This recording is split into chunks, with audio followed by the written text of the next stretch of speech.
rest of my life getting to know you. Habang tumatagal, basta napatunayan ko pagmamahal ko sa'yo. Yun lang ang dahilan na kailangan ko para makasalan ka. Pumapayag na ako magpakasal tayong dalawa.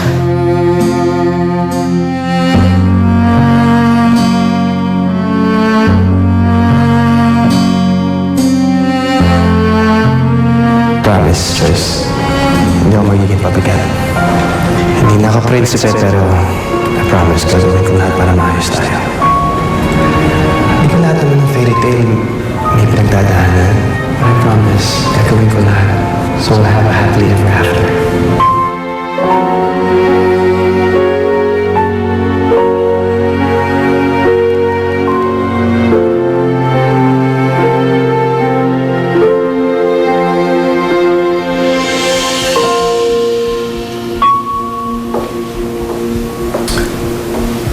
Gosh, my poor son.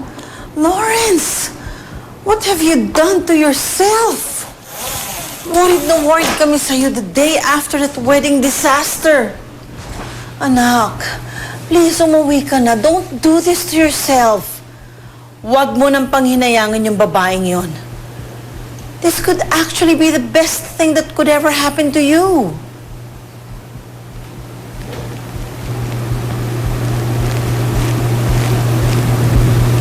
Basta.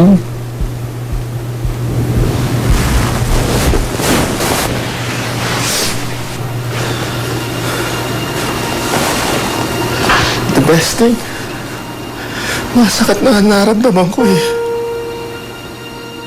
Sakit na naramdaman ko, ma. Kagabi, akala ko magpapakamatay ako, ma eh.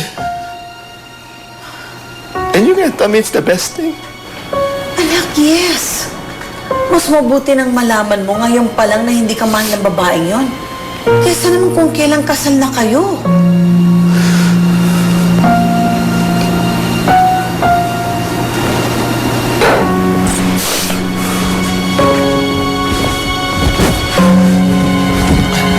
Lawrence.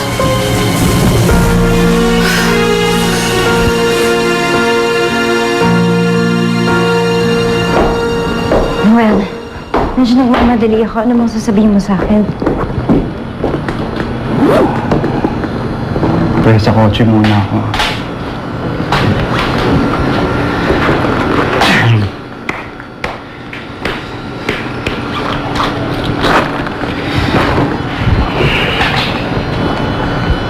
Ano yun, Noel?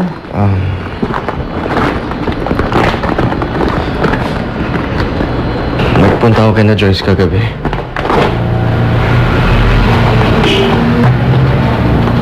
Kinanta niya sa akin ang buong pangyayari. Kung paano siya nasunog. Kung paano siya naging taong grasa. Kung paano namatay yung baby namin. Paniwala ka naman.